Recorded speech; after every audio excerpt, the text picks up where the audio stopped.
Kumusta? Magandang umaga po sa ating lahat mga ka-farmers, mga ka-viewers from Luzon, Visayas at Mindanao. So welcome back sa ating munting YouTube channel. Panibagong video, panibagong kaalaman na naman dito lang po sa Ka-Amazing Farming. Okay, so ang pag-usapan po natin mga ka-farmers sa umagang ito ay patungkol po sa isang tanong kung may remedy pa ba o solusyon ang pagkulot sa dahon ng ating kamatis at saka sa ating ampalaya, sa ating mga veal or sili, no? So mga ka-farmers, bago ko po ito sasagutin, unang-una ako po ay magpapasalamat po ng ating pong may kapal, dahil alam po natin kung wala siya ay wala po tayong magagawa mga ka-farmers. Kaya nga kailangan natin siya sa lahat ng oras mga ka-farmers, na gabayan tayo sa mga gawain natin sa ating bukirin. So mga ka-farmers, sa inyong lahat, lalo na sa aking mga subscriber, mga viewers, share, commentator, sa inyo din maraming salamat sa patuloy niyo na pagsuporta sa ating munting YouTube channel, pag-comment, pag-like. So kung wala po kayo mga ka-farmers na sumusuporta sa akin, hindi din ako maging ganito na patuloy makagawa at makapagbahagi sa inyo ng kaalaman patungkol po sa pagpa-farming. So ngayon mga ka-farmers, sasagutin ko na po kung may remedy pa ba o solusyon ang mga nangungulot na mga kamatis natin, mga atsal, mga ampalaya. Okay, so may dahilan sa mga ka-farmers ang pagkulot sa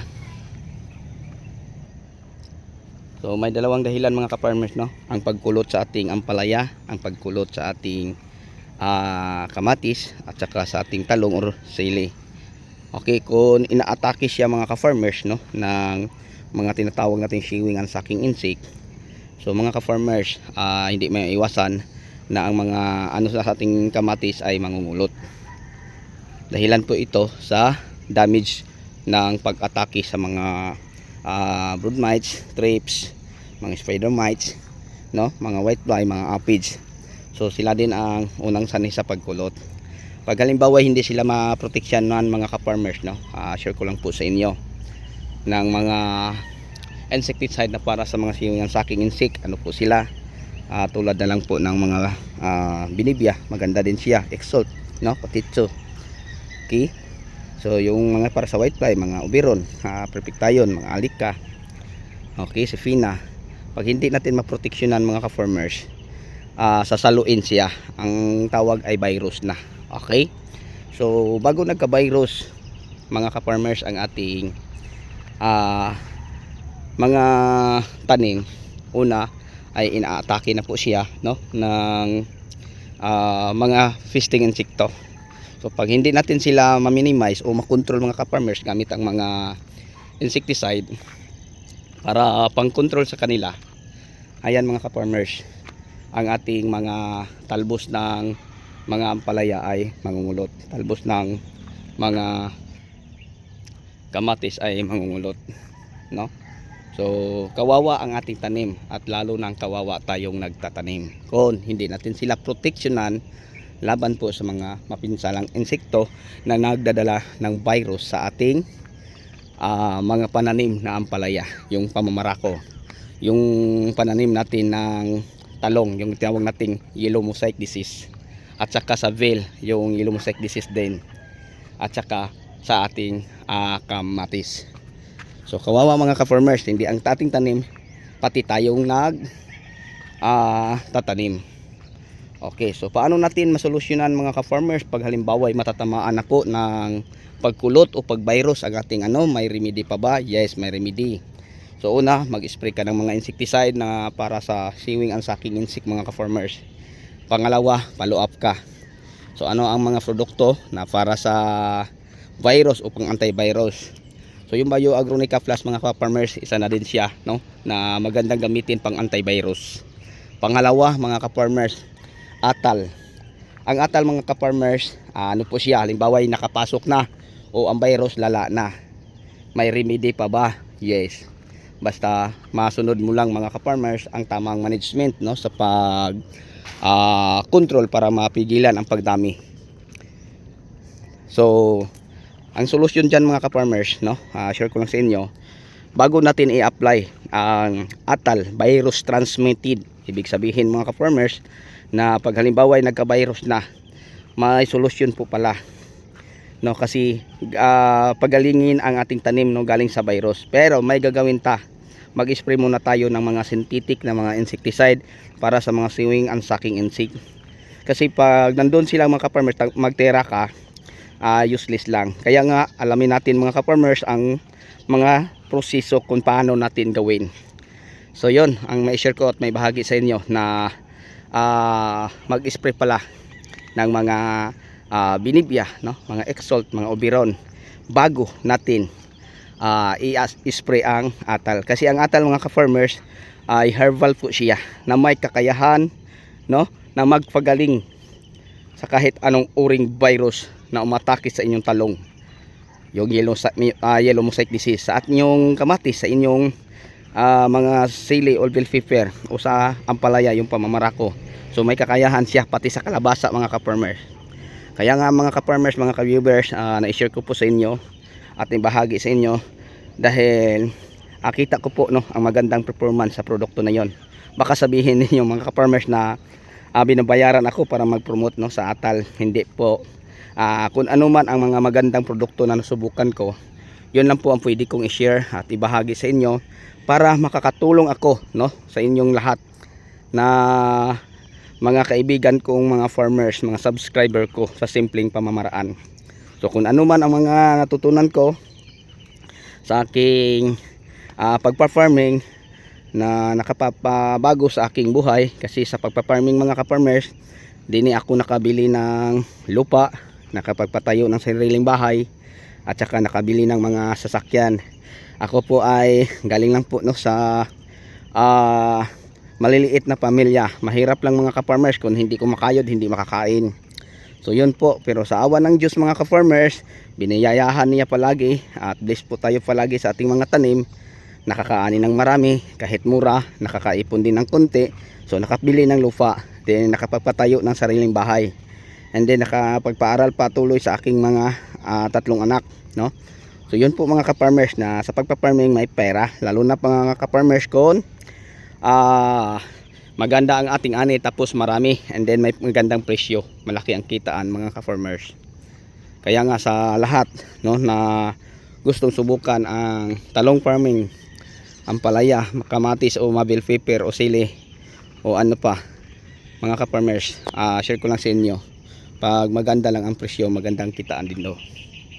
Tapos kasama pa natin ang ating pamilya, no? So hindi ko naman po kayo inaano na wag na lang kayong mangibang bansa, kasi dito sa Pinas ay kawawa ang mga ka-farmers, tutulungan ang kawawa. Pero mga ka-farmers, may ano tayo din tinatawag na swerte of Venus. Kung maganda ang ating tanim and then may presyo, yun po mga ka-farmers, may bonus tayo, no?